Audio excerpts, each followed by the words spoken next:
Shalom semuanya. Selamat sore dan selamat hari Minggu. Kita bersyukur kepada Tuhan karena Tuhan telah menolong kita sepanjang minggu ini. Sangat tidak berasa ya, dalam satu minggu cepat sekali itu udah hari Minggu lagi. Kita bersyukur karena Tuhan tidak pernah meninggalkan kita. Dia selalu menolong, memelihara dan menjaga hidup kita.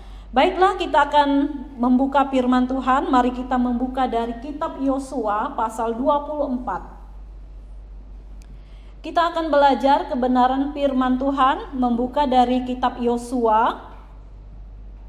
Kitab Yosua 24 ayat 15. Konteks dari ayat ini adalah ini pembaharuan perjanjian untuk bangsa Israel di Sikem sebelum mereka memasuki tanah-tanah yang diwariskan kepada mereka. Jadi sebelumnya ini Yosua mengumpulkan mereka supaya mereka menentukan pilihan atau komitmen mereka. Baik, saya baca untuk kita.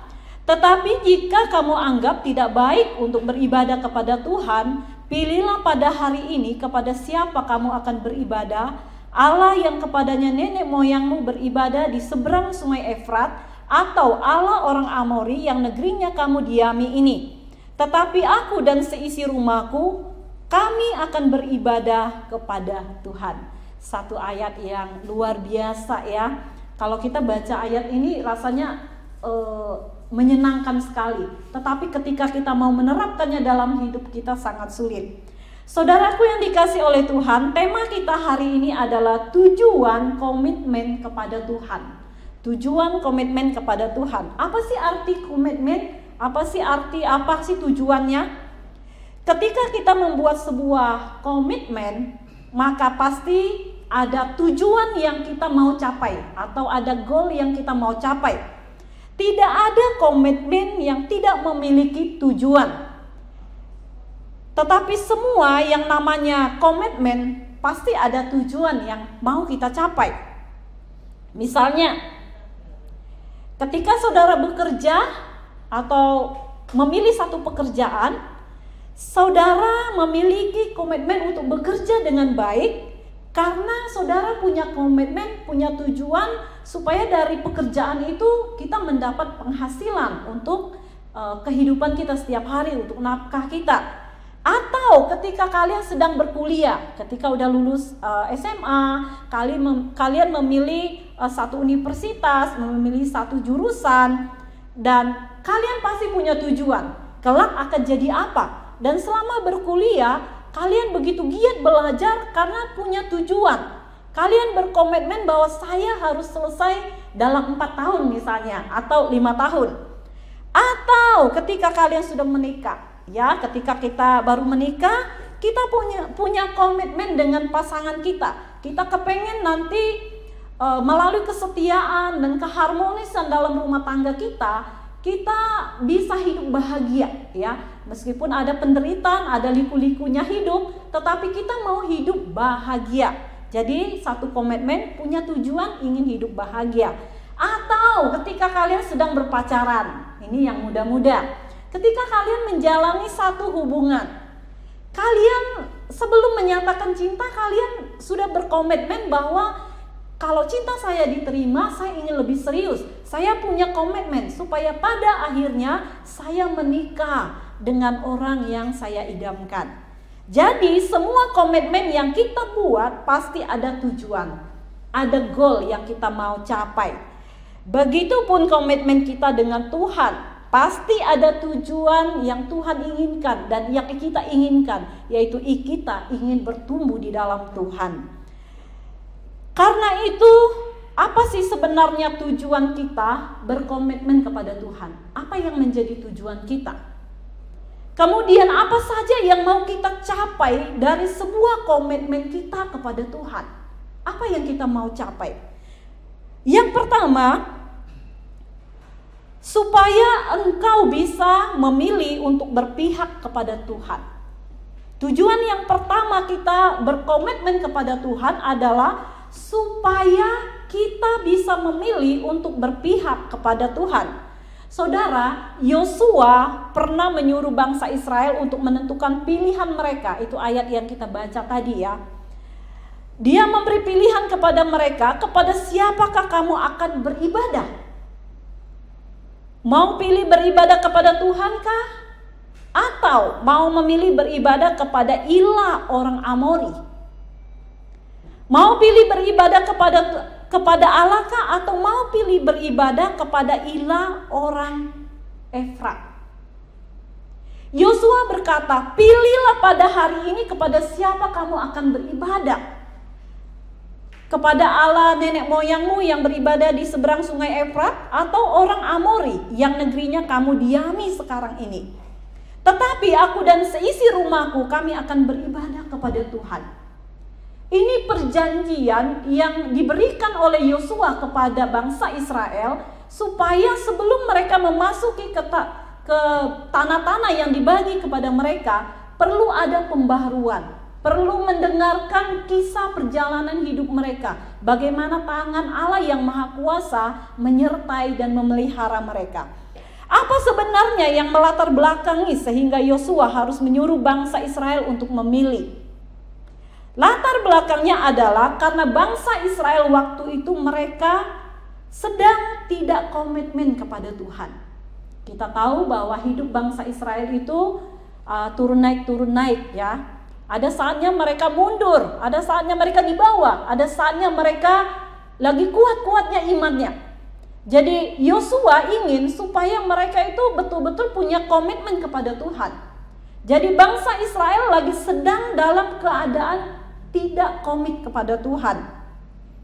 Akibatnya Yosua harus menyuruh mereka memilih, apakah mereka tetap beribadah kepada Tuhan atau kepada ilah-ilah orang lain, bangsa kafir.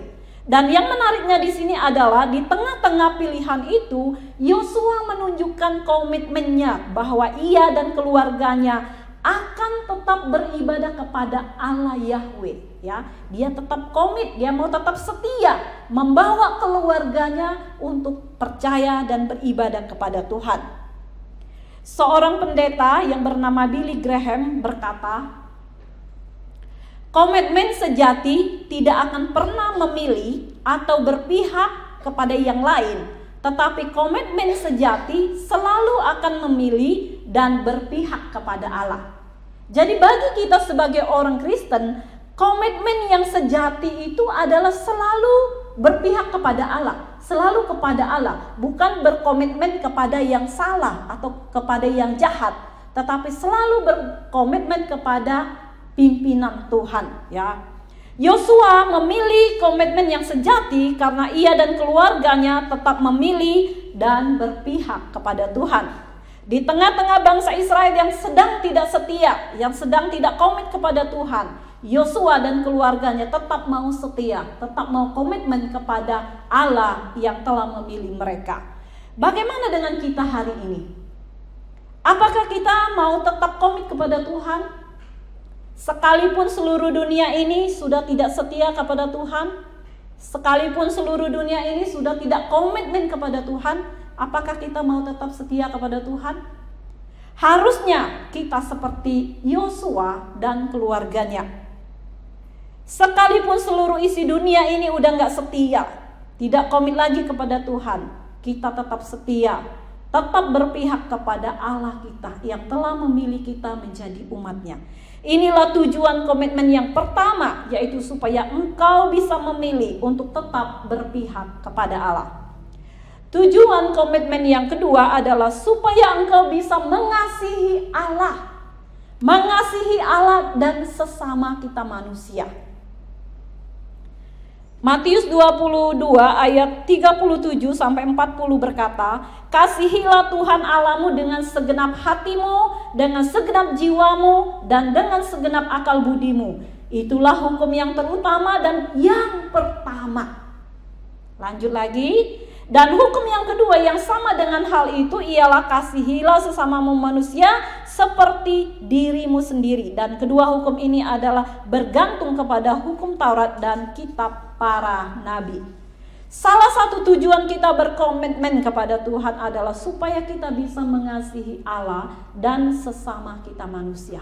Mengasihi dengan sepenuhnya. Kita tidak akan sanggup mengasihi Allah dan sesama kita manusia kalau kita tidak memiliki komitmen kepada Tuhan, kepada Allah kita.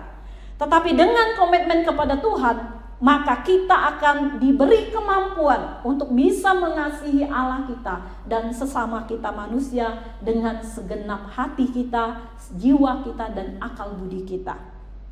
Mother Teresa, seorang biarawati, pernah berkata, tanpa cinta kasih maka pelayanan dan pengorbananmu tidak akan berarti apa-apa.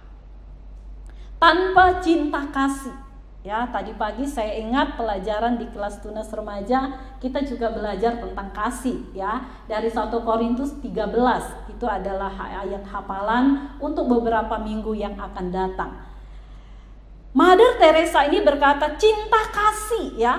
Pelayanan kita, kehebatan kita di luar sana, pengorbanan, kalau nggak ada kasih, tidak ada cinta kasih, itu semuanya sia-sia.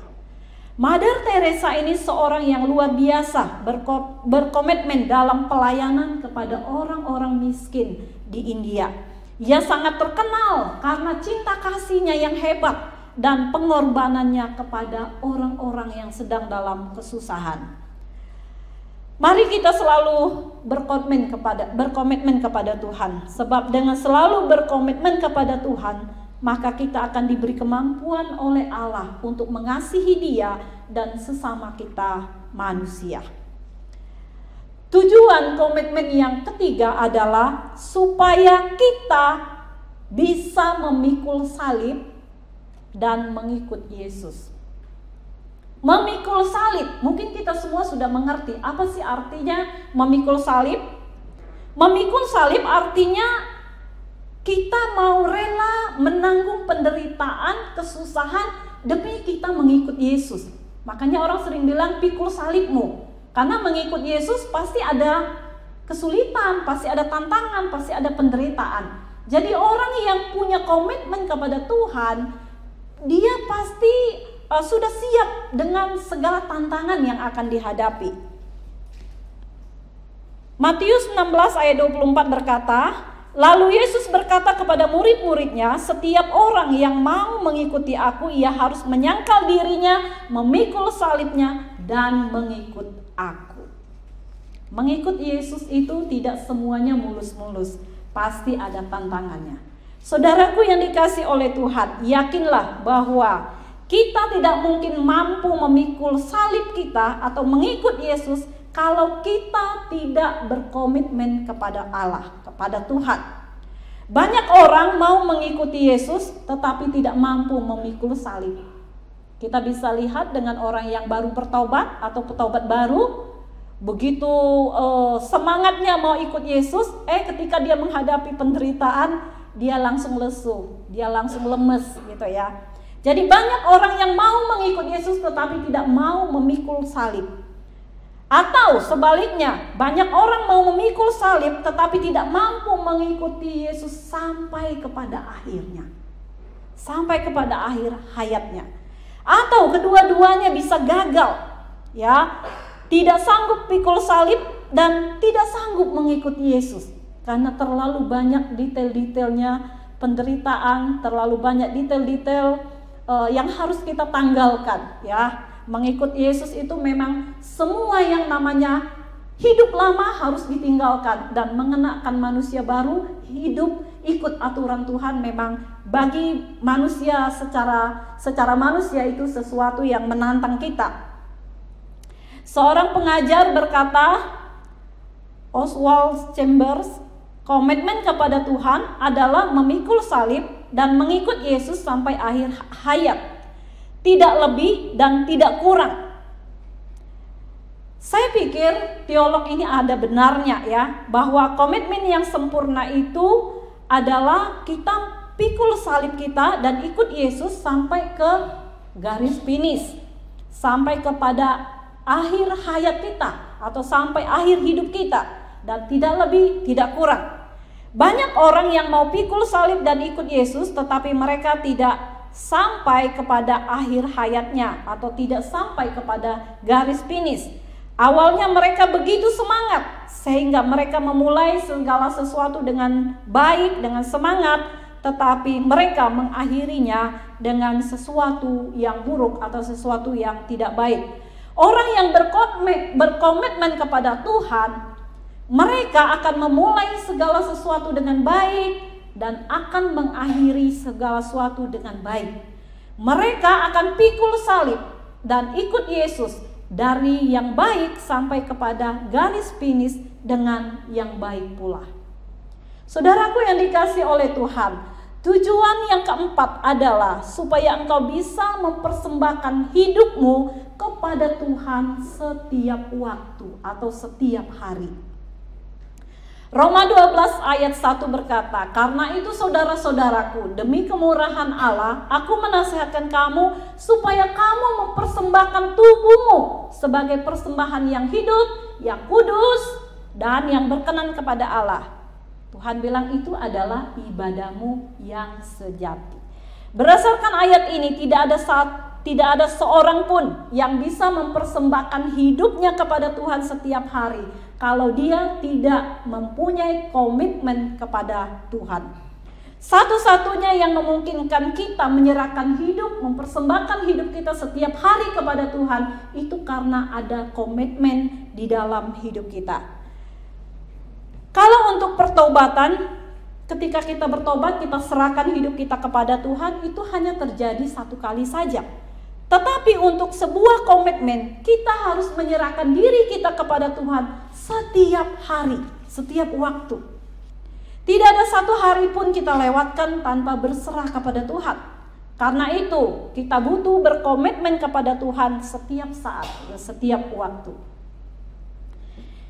Max Lucado, seorang pendeta, berkata, komitmen bukanlah sesuatu yang kita lakukan pada saat yang sulit, tetapi komitmen adalah sesuatu yang kita lakukan pada saat yang baik dan kita pertahankan pada saat yang sulit. Nah, biasanya kita begitu cepat mengambil komitmen, kita begitu cepat menyatakan bahwa saya akan setia, dan itu biasanya terjadi pada saat yang stabil atau kondisi membaik. Tetapi ketika kondisi sulit, nah seringkali kita mengabaikan, kita udah gak setia, kita udah gak ingat lagi komitmen kita kepada Tuhan. Pada saat yang baik mereka mampu berkomitmen kepada Tuhan, tetapi pada saat yang sulit mereka gagal berkomitmen kepada Tuhan. Ini biasa terjadi dalam hidup kita. Tetapi orang yang betul-betul berkomitmen kepada Tuhan, mereka mampu berserah diri baik pada saat yang baik maupun pada saat yang sulit. Saudaraku yang dikasihi oleh Tuhan, saya berharap kita selalu sukses dalam mempersembahkan hidup kita ini kepada Tuhan setiap hari. Baik pada saat kondisi baik-baik saja atau pada saat kondisi udah tidak baik, kondisi yang menantang kita. Kita harus tetap menyerahkan diri kita kepada Tuhan, mempersembahkan hidup kita kepada Tuhan, sebab Dia yang menciptakan kita, Dia yang memilih kita, dan Dia yang menyelamatkan kita. Biarlah komitmen kita ini kepada Tuhan selalu diperbaharui, sehingga kita bisa mempersembahkan diri setiap hari kepada Tuhan.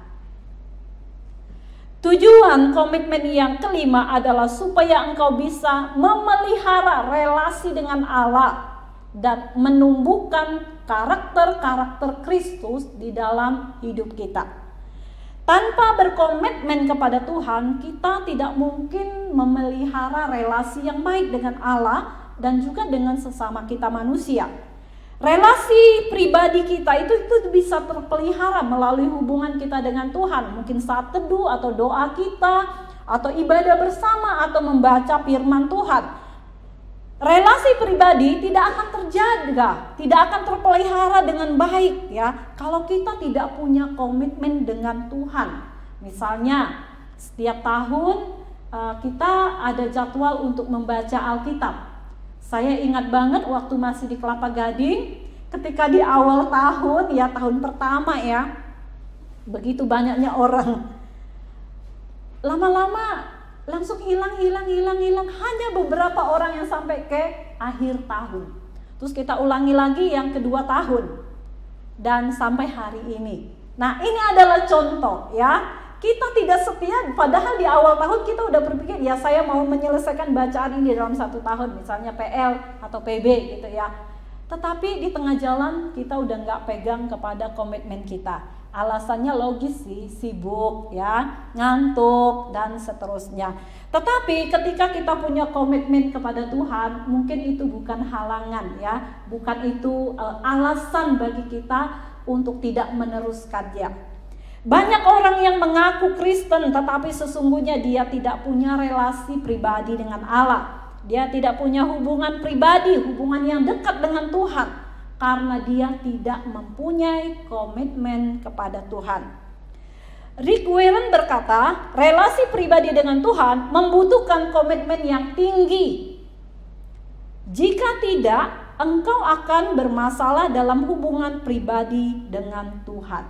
Ya. Kalau kita mau punya relasi yang baik, yang dekat dengan Tuhan, yang membawa kita semakin bertumbuh, semakin dewasa, semakin mengenal Tuhan, ayo mari kita pertahankan komitmen yang tinggi ya. Jadi alasan ngantuk, alasan capek, alasan sibuk itu bukan alasan yang tepat bagi Tuhan. Karena Tuhan ingin terus berelasi dengan kita sebagai umatnya. Selanjutnya, tujuan komitmen kita tidak hanya memelihara relasi pribadi saja dengan Tuhan, tetapi ini juga menumbuhkan karakter Kristus bisa terjadi di dalam diri kita. Orang yang berkomitmen kepada Tuhan, maka karakter Kristus akan bertumbuh di dalam orang itu juga. Karakter Kristus yang bertumbuh di dalam diri orang yang berkomitmen adalah, kita bisa melihat dari Galatia 5 ayat 22 dan 23, di situ dicantumkan buah-buah roh. Ada kasih, ada sukacita, damai sejahtera, kemurahan, kebaikan, kesetiaan, kelemah lembutan, penguasaan diri dan seterusnya. Jadi orang yang berkomitmen kepada Tuhan, selain dia punya relasi secara pribadi dengan Tuhan, dia juga akan bertumbuh di dalam pengenalan akan Tuhan. Dia akan mengenakan karakter Kristus dalam dirinya melalui pengenalannya, yaitu buah-buah roh yang disampaikan oleh Rasul Paulus di dalam kitab Galatia pasal 5 ya. Makin seseorang berkomitmen kepada Tuhan, maka makin ia akan menjadi serupa dengan Kristus. Mungkin hari ini kita berkata, aku gak bisa memiliki karakter Kristus. Ya secara manusia memang gak sanggup. Tetapi ketika kita menyerahkan diri kita kepada Tuhan, kita berkomitmen kepada Tuhan, maka Roh Kudus yang mendiami hati kita akan memberi kemampuan untuk kita untuk tetap setia kepada Tuhan. Orang bertumbuh dalam karakter Kristus, menjadi serupa dengan Kristus, itu tidak ditentukan dengan lamanya seseorang percaya kepada Yesus. Ada yang di sini yang udah percaya Tuhan Yesus sejak lahir, karena orang tuanya udah Kristen, jadi otomatis dia Kristen. Kalau kami di Kalimantan ya seperti itu. Kita lahir, otomatis kita jadi orang Kristen karena orang tua kita udah Kristen. Jadi kita bertumbuh di dalam Tuhan, kita memiliki karakter Kristus tidak ditentukan dengan lamanya atau sebentarnya kita di dalam Tuhan. Tetapi menjadi serupa dengan Kristus ditentukan oleh komitmen kita. Ya, ada orang yang baru 1 tahun, 2 tahun percaya Tuhan tapi pertumbuhannya begitu cepat. Kenapa? Karena dia komit kepada Tuhan. Dia sungguh-sungguh menyerahkan hidupnya kepada Tuhan. Tapi ada orang yang menjadi Kristen dari lahir, tapi sampai hari ini begitu-gitu saja. Contohnya kalau di tempat saya ya, kita itu udah Kristen dari lahir, tapi coba ditanya soal ajaran, pasti mereka gak ngerti. Jadi kalau kita mau bertumbuh di dalam Tuhan, memiliki karakter Kristus, ayo kita perbaiki komitmen kita kepada Tuhan.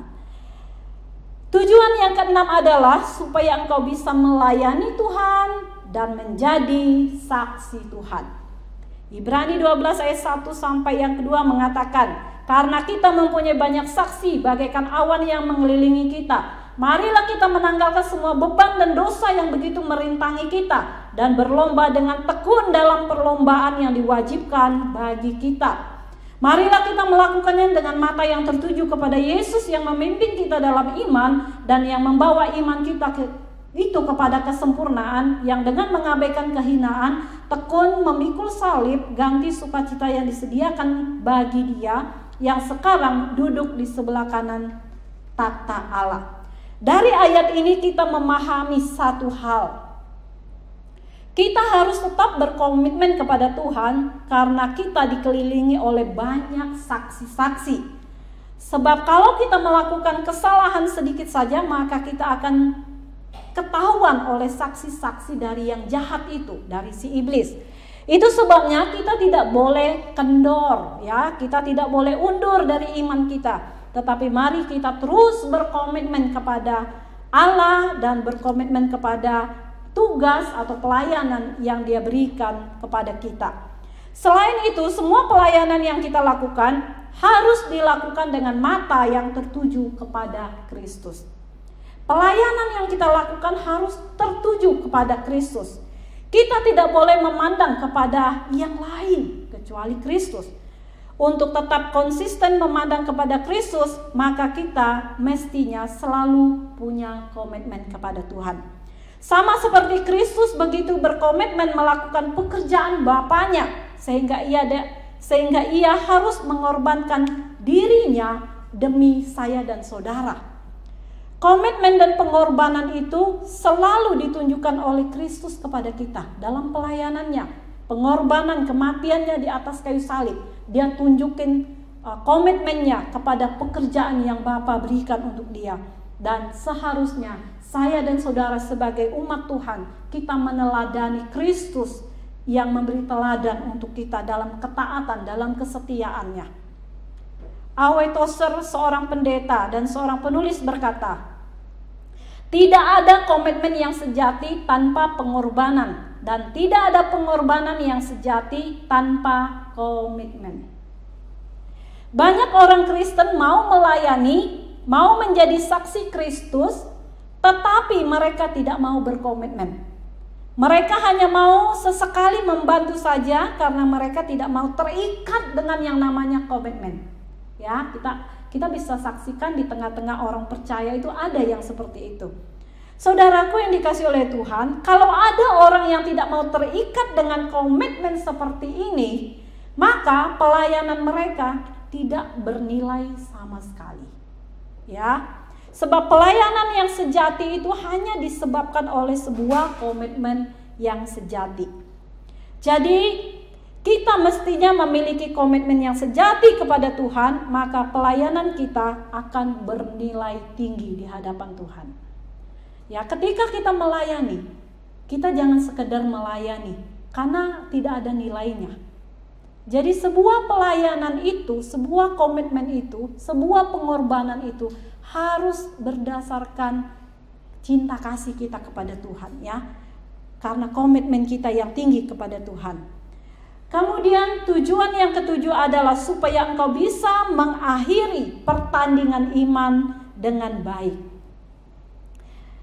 Supaya kita bisa mengakhiri pertandingan iman dengan baik. 2 Timotius 4 ayat 7 berkata, aku telah mengakhiri pertandingan yang baik, aku telah mencapai garis akhir, dan aku telah memelihara iman. Saudaraku yang dikasihi oleh Tuhan, ayat ini begitu sering kita baca dan sering kita dengar. Saya ingat banget dengan ayat ini. Kalau kebetulan kita ikut ke pemakaman, kita sering melihat batu nisan, ya. Kalau saya suka lihat, oh ini Kristen, ini seorang laki-laki, ini seorang wanita, ini seorang anak. Saya suka lihat, ya. Dan kalau ada salib berarti itu orang Kristen. Nah, sering banget saya lihat ayat ini, ya.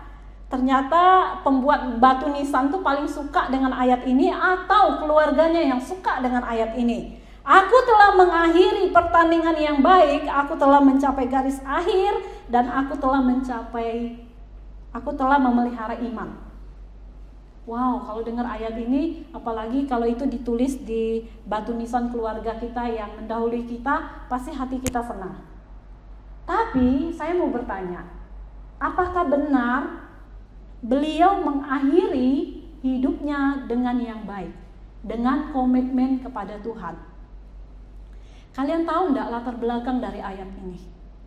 Ini ditulis oleh Rasul Paulus ketika dia ada di dalam penjara di bawah tanah. Dan kondisinya sangat memprihatinkan.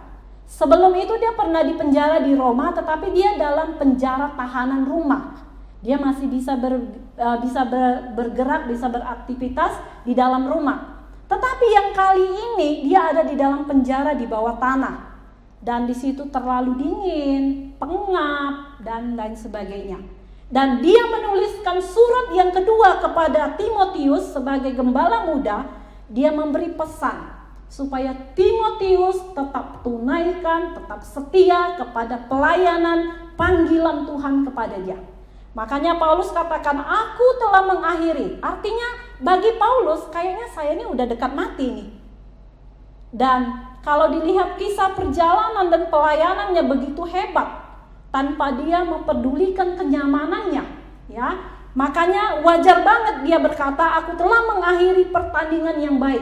Karena selama hidupnya setelah dia bertobat, dia terus memakai hidupnya untuk melayani dan memberitakan firman Tuhan.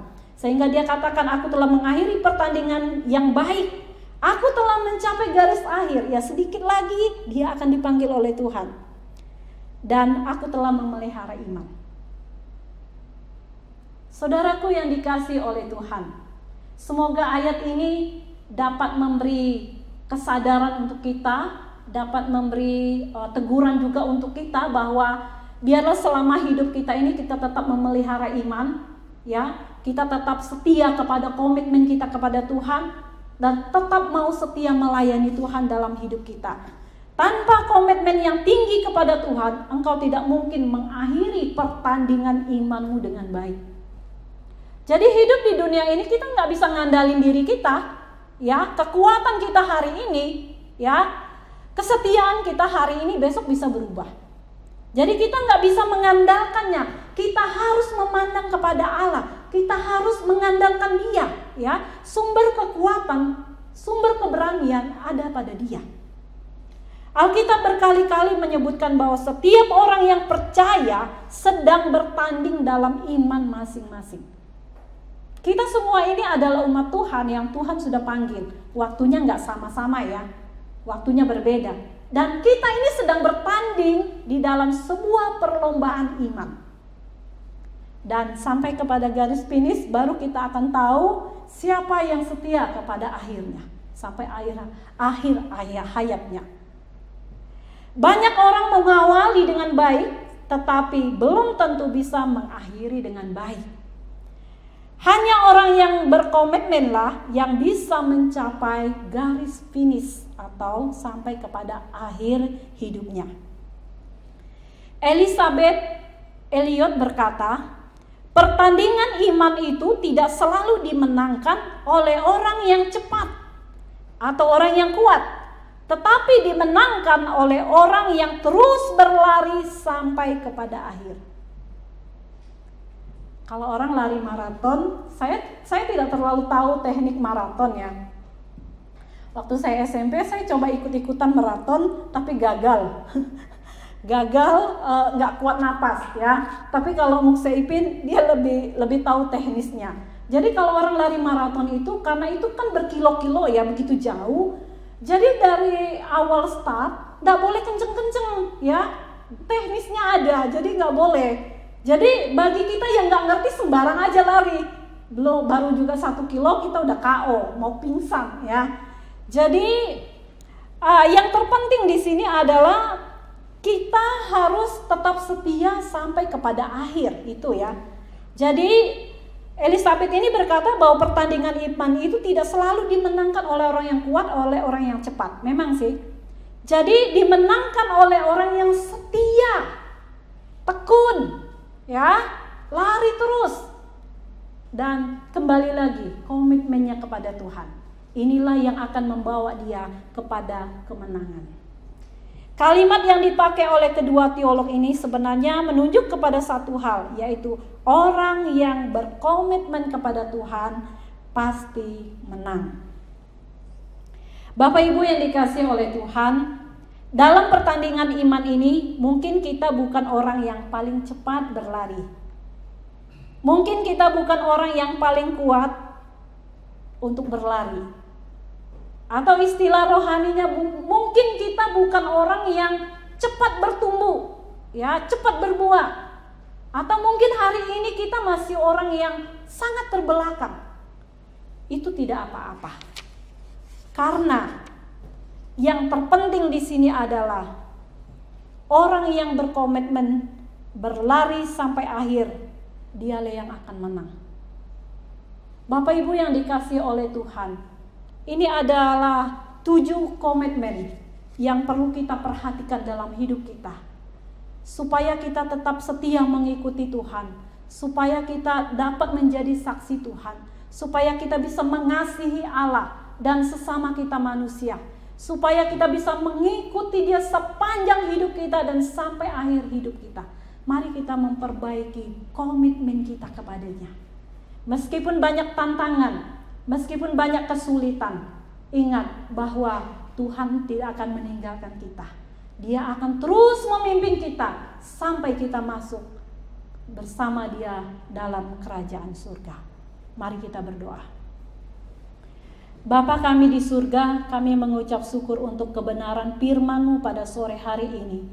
Biarlah firman-Mu ini boleh memberi penjelasan untuk kami, boleh memimpin kami, boleh menegur kami ya Tuhan, agar kami kembali membuat komitmen yang sungguh-sungguh di hadapan Tuhan. Biarlah di tahun 2024 ini kami berpegang teguh kepada janji kami. Kami berpegang teguh kepada komitmen kami untuk tetap setia kepada Tuhan. Bukan saja di tahun ini, tetapi sepanjang hidup kami, sampai Engkau memanggil kami untuk masuk dalam kerajaan-Mu. Biarlah kami umat-Mu yang ada di tempat ini berpegang teguh kepada komitmen kami, sehingga kami semua menerima mahkota kemuliaan yang Tuhan sediakan bagi umat-Mu. Terima kasih ya Tuhan. Di dalam nama Tuhan Yesus Kristus kami berdoa dan mengucap syukur. Amin.